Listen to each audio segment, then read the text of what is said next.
Am I the a-hole for refusing to pay for my niece's college after she publicly humiliated me?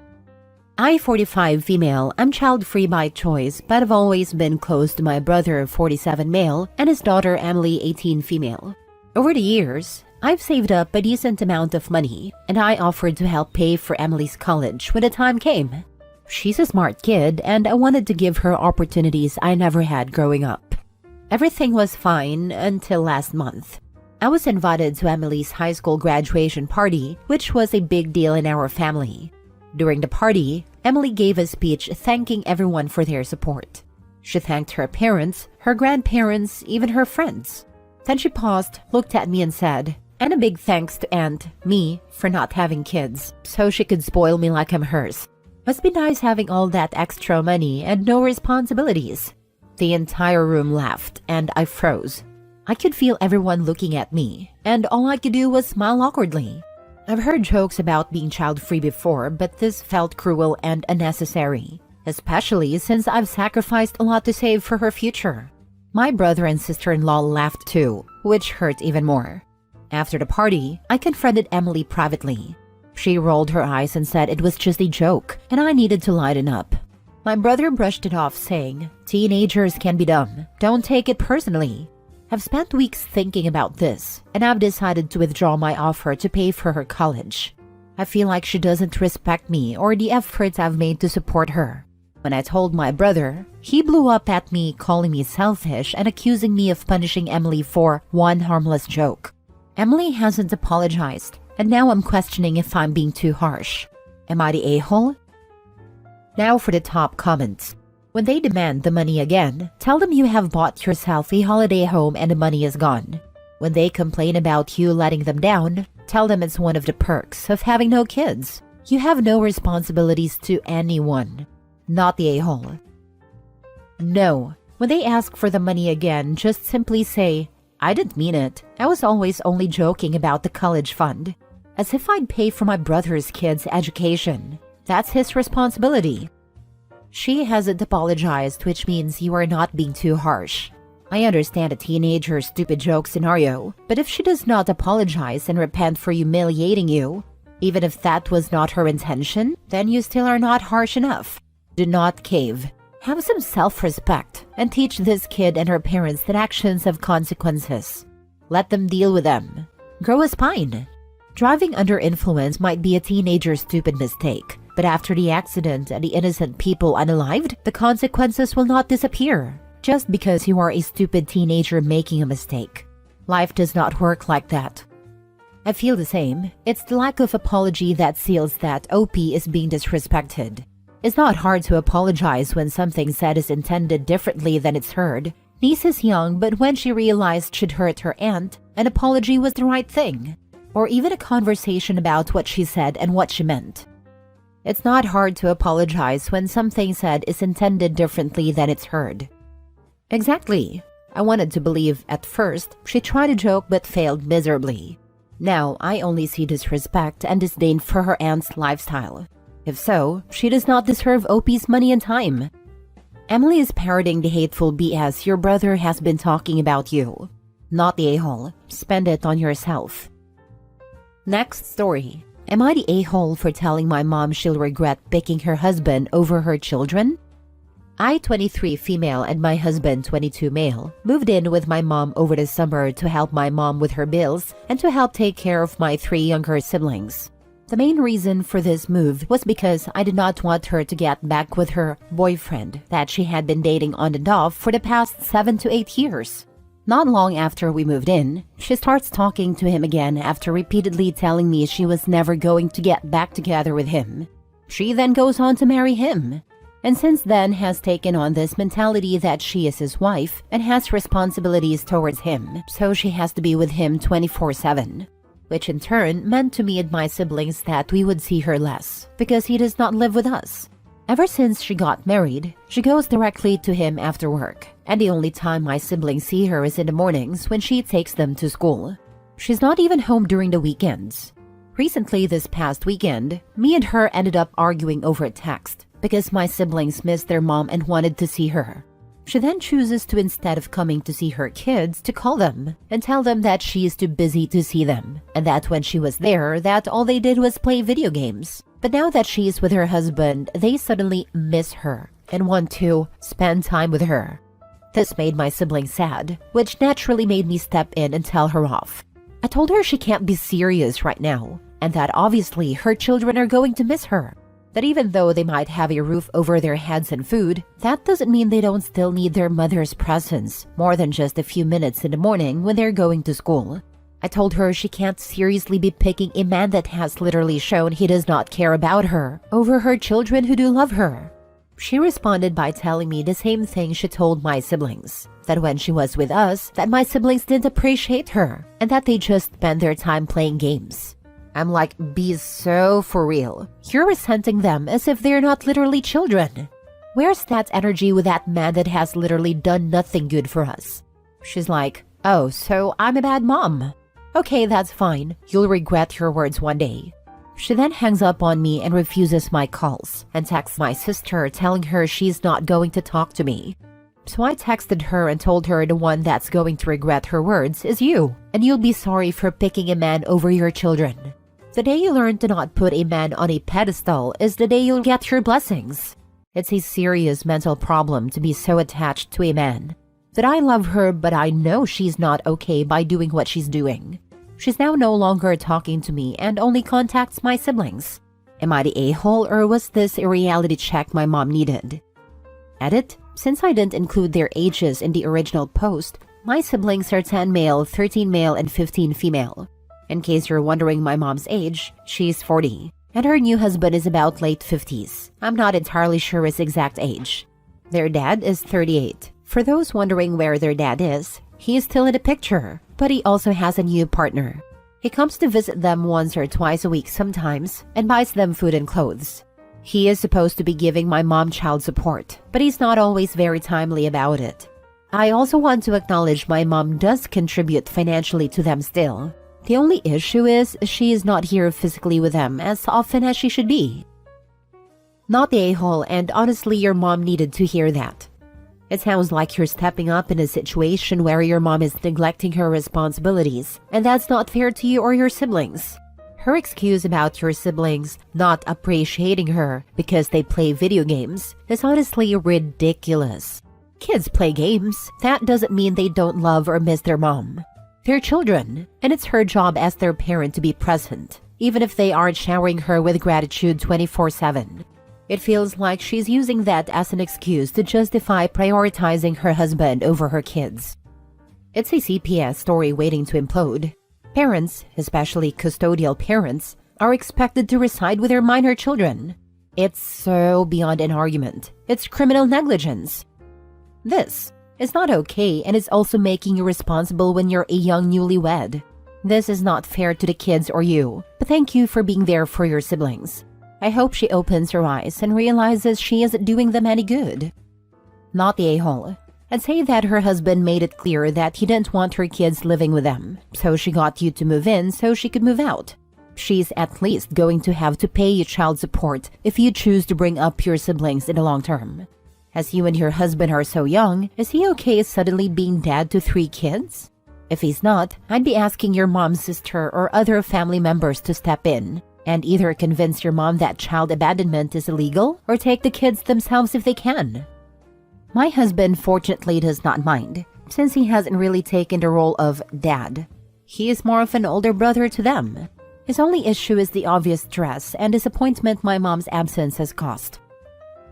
Next story. Am I the a-hole for not supporting my ex-best friend after my brother put her in the hospital? My brother was a prick to me my whole life. He's 2 years older and blamed me for his dad leaving. We have different dads. We were raised by my mom, who was very much checked out, and that made me an easy target. He wished me dead, called me a whore. He got other kids to bully me in school, and every chance he got, he told me he wished I wasn't his sister. I had a best friend through all that, Sammy. Her dad and siblings were also really great, and they took me in as a family because they knew mine sucked. When we were 16, Sammy betrayed me in the worst way by starting to date my brother. I told her I'd never forgive her. She tried to make it seem like I was the bad guy, and how dare I tell her who she could and couldn't date. She knew what my brother was like and still went and dated him. I had to pull away from her family because I couldn't be around her, but I did tell her dad. Sammy hated me for it because her dad did everything to get her away from my brother. I got a call a couple of weeks ago and it was Sammy's dad. My brother put Sammy in the hospital and her dad wanted to give me a heads up in case my brother tried to come for me. Sammy tried to reach out, but when I realized it was her calling, I shut it down. She kept trying and I ignored and blocked her. She had her sister reach out, and while we were talking, she took the phone off her sister and she told me she needed me. I told her to go to hell. A few more attempts were made and then one of her siblings called while Sammy was there and they asked me how I could do that. And shouldn't I understand what my brother is like and be there for the girl who was there for me until she made a mistake? I said there was no coming back from it, and I refused to believe she was manipulated. That it was an easy cop-out, and I owe her nothing. They tried to insult me, but I ended the call and blocked that number. I've had a long list of blocked numbers the last couple of weeks. Am I the a-hole? Now for the top comments. Not the a-hole. She went into that relationship with her eyes wide open, knowing damn well how cruel he was to you, and now you're supposed to pick up the pieces for her?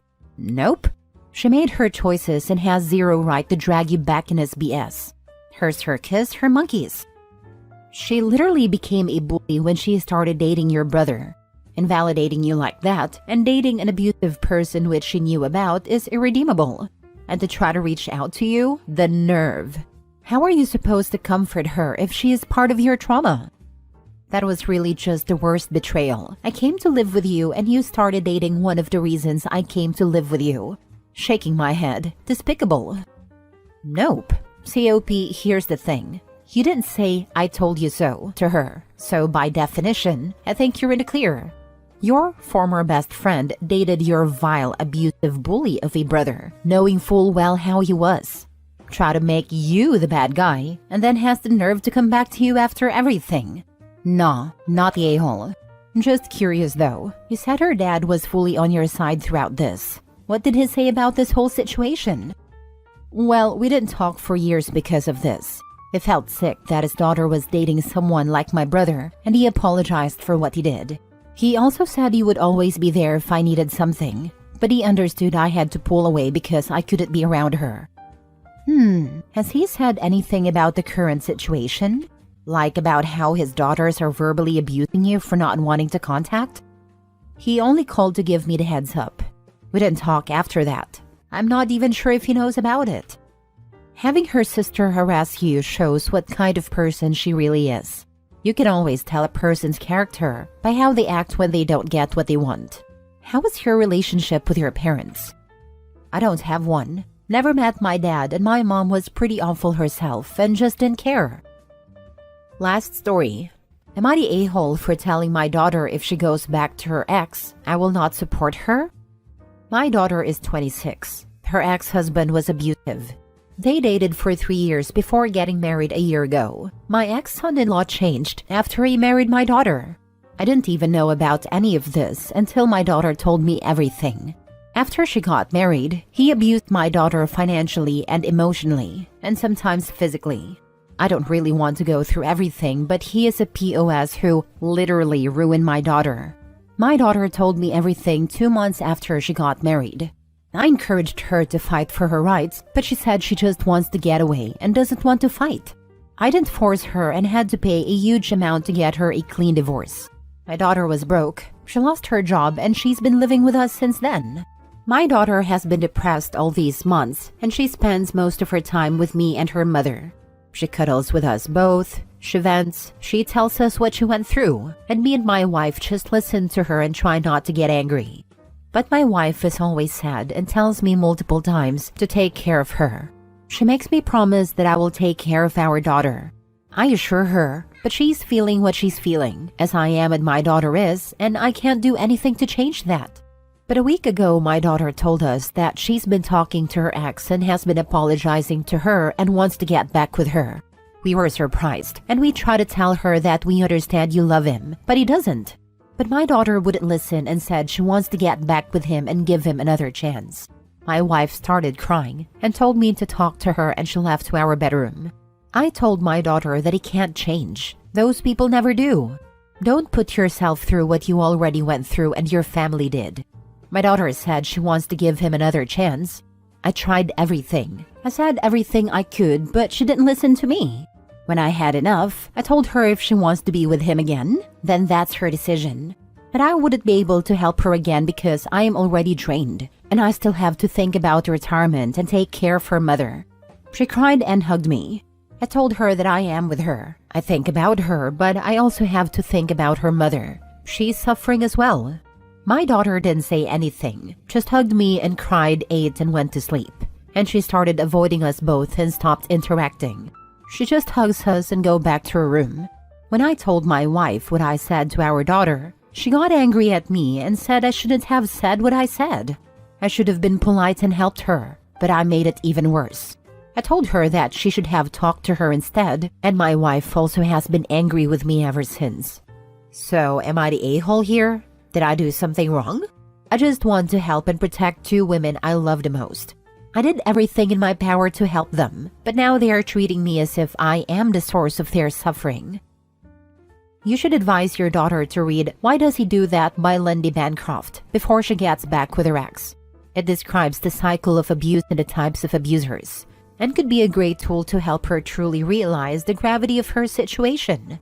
You can find free PDF versions of it online, and get her into therapy if it's financially viable. This is a good example of the abuse cycle. It goes like this: tension, incident, reconciliation, and calm. She has gone through the calm when they first got together. Then there was tension. Then a certain incident where she moved out and moved in with you. Now the ex is love bombing, saying he has changed and things will be great. And they will be for a while. Then the tension will creep in, and then there is some incident. And boom, she's back home. She is angry with you because she wants to believe that everything is going to be good, and that this cycle doesn't exist. But you can see the writing on the wall. It will get back to where it was. It is easy to blame other people, not yourself. That is why you pointing out that they are not good for each other brings their wrath to bear. At this point, all you can do is be there to pick up the pieces. One strategy of abusers is to isolate them from source of support, so if they try to leave, they have no place to go. Exactly. You need to be there for the next time because there will be a next time. Maybe suggest that you would be more supportive if they do couples therapy before any major decisions such as moving back in together. In any regards, your daughter needs therapy to get over the abuse and regain a self-worth that has been taken from her. And what is your wife doing other than complaining? The daughter inherited her immature character from her mom for sure. OP sounds like he is babysitting two grown kids.